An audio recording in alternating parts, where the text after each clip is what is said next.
मैं ये तो एक बैकग्राउंड रखा। हाँ, ये बैकग्राउंड है। अब हमने कई अपनी नई वोकेबुलरी शुरू की है, वोकेबुलरी अपने वर्ड्स निकाले हैं। अब वो इंग्लिश के भी वर्ड्स हैं और कई पुराने संस्कृत के वर्ड्स भी हम उनको नया मीनिंग दे रहे हैं। अब तो एक तो हम कह रहे हैं कि हम वेस्ट के बारे में पूर्व पक्ष करना चाहते हैं, हम उनकी पूर्व पक्ष करना चाह रहे हैं। पुराने ज़मानों में तो वेदांत ने बुद्धिज़्म की पूर्व पक्ष की, बुद्धिज़्म ने वेदांत की, किसी ने मीमांसा की, किसी ने कैसे की, आपस में एक दूसरे की पूर्व पक्ष की, शास्त्रार्थ। आज के ज़माने में हमको बाकी जो विदेशी सिस्टम्स हैं, थिंकिंग के, फिलॉसफी के, रिलीजन के, हिस्ट्री के, इतिहास के, उनको अपनी तरफ से, अपनी दृष्टि से समझना है। ये एक नई तरह की पूर्व पक्ष है, तो ये हम शुरू कर रहे हैं। और उससे हम एक तो ये निकाल रहे हैं कि क्या क्या खतरे हैं, क्या क्या डेंजर्स हैं, जैसे ब्रेकिंग इंडिया में लिखे हैं, जो बाकी विदेशी लोकेशंस, एरियाज जो जहाँ वहाँ के स्थान हैं, वहाँ से आ रहे हैं। अब जैसे चीन से कई चीज़ें आ रही हैं, अब माओइस्ट आ गए हैं।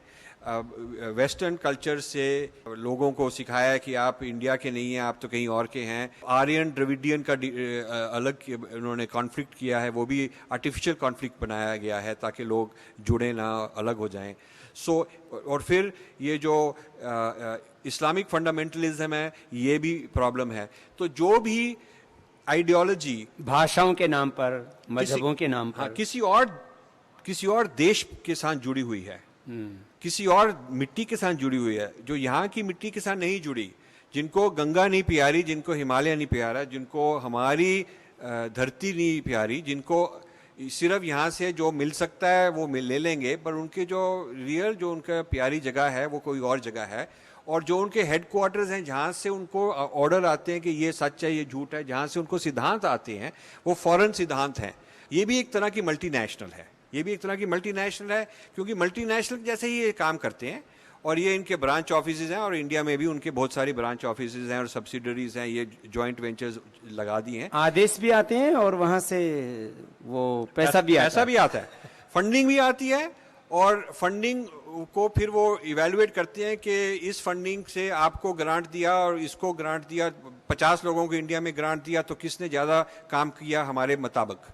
हाँ, और वो हर हफ्ते वो वहाँ पर रिपोर्ट भेजते हैं, मॉनिटरिंग होती है उसकी। हाँ, मॉनिटरिंग होती है, स्प्रेडशीट होती है, जिसके ऊपर वो एनालाइज करते हैं कि कहाँ से क्या हमारे को क्या फ़ायदा हुआ। तो वो एक तरह का वोट बैंक बना रहे हैं, और वो एक वोट बैंक इतना बढ़ी जा रहा है कि अब उनकी हेडक्वार्टर्स से कोई इंडियन पॉलिटिशियन खड़ा होता है, और वो क्योंकि इंडियन है, भारतीय है, सिटीजन है, उसको अधिकार है, वो कर सकता है सारा, क्योंकि हमारा कानून इतना ऐसे खुला हुआ है।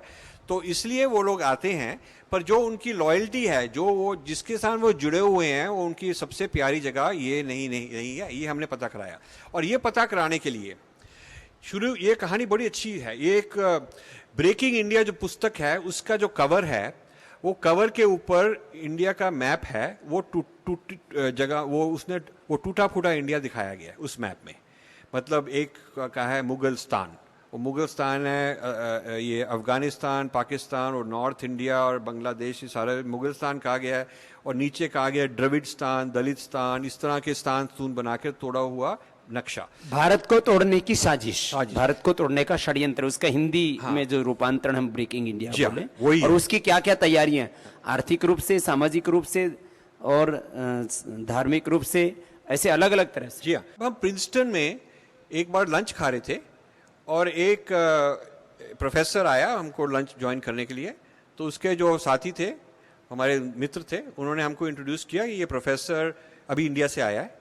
तो हमने उसको कहा, अच्छा इंडिया से आया है तो क्या करने गए थे, कहाँ गए थे? तो कहते मैं ये दलितस्तान प्रोजेक्ट के लिए गया था, दलितस्तान।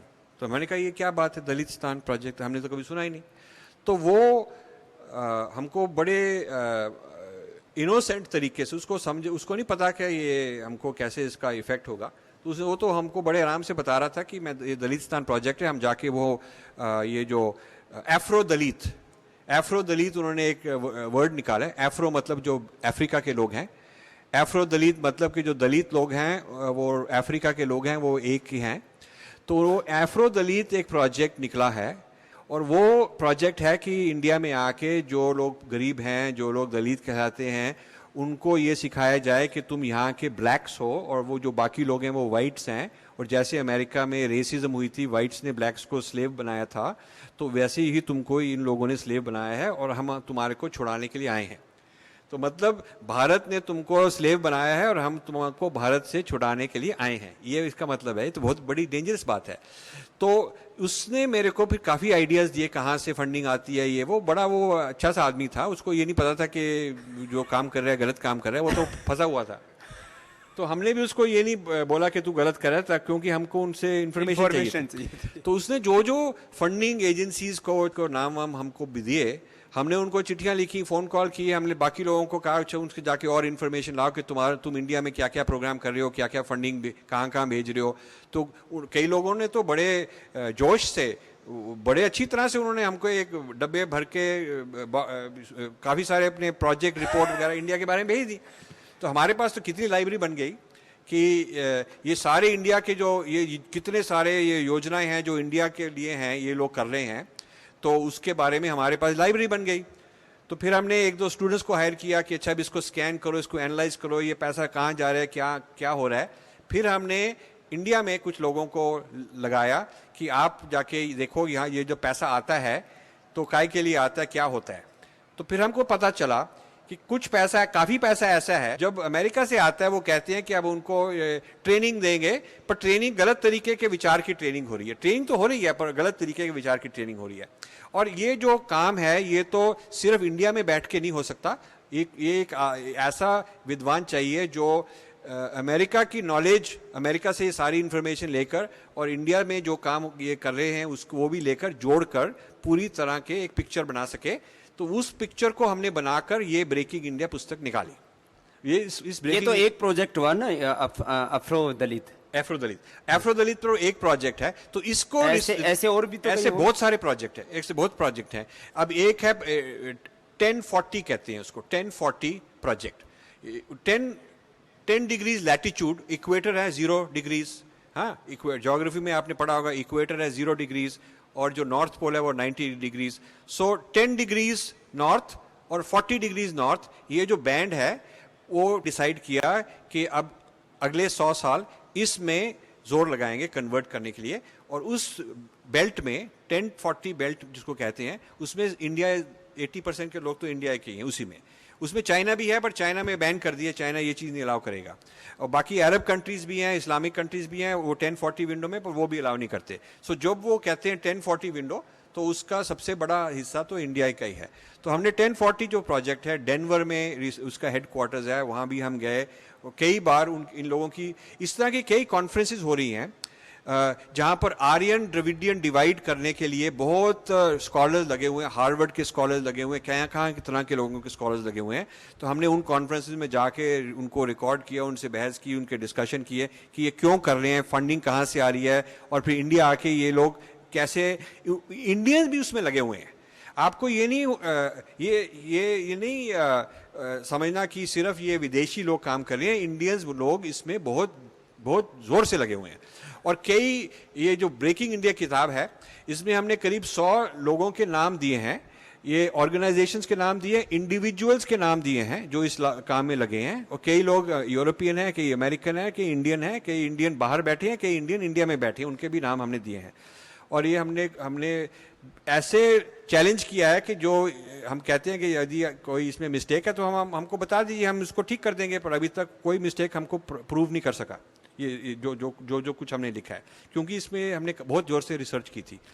तो ये जो प्रोजेक्ट्स हैं ये यहाँ पर ह्यूमन राइट्स कहलाते हैं, पर ये जो फॉरेन फंडेड ह्यूमन राइट्स के प्रोजेक्ट्स हैं, हमको हमारे लोगों को पता होना चाहिए कि ये इनके पीछे कौन हैं और क्या कर रहे हैं, उनकी क्या स्ट्रेटजी है, क्या उनकी दृष्टि है, ये हमको पता होना चाहिए। इसमें कितना पैसा आता होगा मल्होत्रा जी, करीब साल भर में? बिलियंस बी से बिलियंस ऑफ डॉलर्स। मतलब एक बिलियन हुआ 6000 करोड़, 6000 करोड़ इज 1 बिलियन। ये मेनी बिलियंस, उसके हमने अपेंडिक्स में अंदाजन हमारी तरफ से 3 और 5 बिलियन के बीच इसमें पैसा आता है ईच ईयर। कुछ ऑफिशियल आता है, कुछ वैसे ही आता है, कुछ किस नाते आता है, जो रिलीजन नहीं कहेगा, वो कहेगा हमने यहाँ पर कोई विलेज में ये बनाना है, वो बनाना है। तो अब देखिए, अब हमने विलेज जाके काफी रिसर्च की। आप सोचिए, करीब ये तो वो है जो पैसा आइडेंटिफाई कर लिया गया है। जी, माने ये 50,000 करोड़ से लेकर के और 1 लाख करोड़ हो सकता है। जी, 50,000 करोड़ से 1 लाख करोड़ वो आता है यहाँ स्कूल के नाम पर, ट्रेनिंग के नाम पर, फिर हॉस्पिटल के नाम पर आता है, वो सेवा के नाम पर जी, और चैरिटी के नाम पर। बिल्कुल। और फिर यहाँ उसको पैसे को लगाते हैं। आप सोचो कि इस देश के थोड़े थोड़े लोगों ने सहयोग किया और उस थोड़े से सहयोग से माने कुल मिलाकर के जो है कुछ करोड़ रुपए लगे तो पतंजलि योगपीठ बन गया। और इस पतंजलि योगपीठ से आप समझो हजारों गुना ज्यादा फंडिंग दूसरे कामों के लिए आ रही है। और इतने पैसे से हम इतना बड़ा काम कर सकते, तो उस पैसे से वो क्या क्या साजिशें कर रहे होंगे। हमने राष्ट्र को निर्माण के लिए काम किया, वो तोड़ने के लिए काम कर रहे हैं। तो ये एक डिफरेंस मैं बता रहा हूं। बिल्कुल ठीक बात है। और ये देखिए, कुछ तो ये जो पैसा आता है वो सैलरीज का आता है, पर काफी पैसा लैंड प्रॉपर्टी को खरीदने के लिए आ रहा है। ये प्रॉपर्टी साउथ में बहुत सारी प्रॉपर्टी है जो फॉरेन इंटरेस्ट से खरीदी जा रही है। और industrial park, commercial park, office park खरीदे हैं। तो कहीं ये तो नहीं जमाना आ जाए जब वो कहेंगे कि हम रेंट उसी को करेंगे जो हमारी रिलीजन का है। हाँ, अभी देखो स्कूलों में तो हो रहा है कि आपको साउथ में कोई अच्छा स्कूल हो तो यदि आप कन्वर्ट करो तो फीस माफ हो जाएगी, नहीं तो स्कूल में अंदर आना बहुत मुश्किल है और उसमें फीस भी बहुत ज्यादा है। ये कई लोगों ने हमको बोला कि हम इसलिए कन्वर्ट हो गए क्योंकि हमारे बच्चे स्कूल में जा सकें, और अदरवाइज उसके हमारे को कोई कारण नहीं था कन्वर्ट होने के लिए। सो एक जमाना ऐसे भी आ सकता है। अब देखिए, एजुकेशन के लिए लोग कन्वर्ट करने जा रहे हैं और इसके कोई कानून नहीं है जो उसको जो रोक सके। तो शायद नौकरी के लिए भी एक जमाना आ सकता है कि कोई कहे हमने ये ऐसी फंडिंग दिया है और प्रेफरेंस देंगे, जो लोग इस जाति के हैं या इस रिलीजन के हैं उन लोगों को जॉब मिलेगी। तो इस तरह से एक तरह के हम खरीदे जा रहे हैं। ये हमारा, और इसमें बहुत से एनजीओज काम कर रहे हैं, बहुत सारे एनजीओ। अब अकेले उत्तराखंड में, अब छोटा सा है ये तो 40,000 अकेले उत्तराखंड में। अब कितना सा है ये पहाड़ यहाँ है। और आप देखो कोई बढ़िया काम होता है, अब उत्तराखंड में आपदाई कोई एनजीओ नहीं दिखा आपको? 48,000 एनजीओ हैं यहाँ अकेले उत्तराखंड में। आप देखिए उत्तराखंड में जब 48,000 हैं तो पूरे हिंदुस्तान में ये कई लाख एनजीओ, बहुत लाख, हाँ, कई लाख एनजीओ, फिर ट्रस्ट। और फिर वो मैंने बोला था एक बार, विदेशी पैसा और विदेशी पुरस्कार जिन लोगों को मिला है उनसे सावधान रहना चाहिए। बिल्कुल। और देखिए, ये हमने एक प्रोजेक्ट, इसको भी जरा थोड़ा बताओ। ये हमने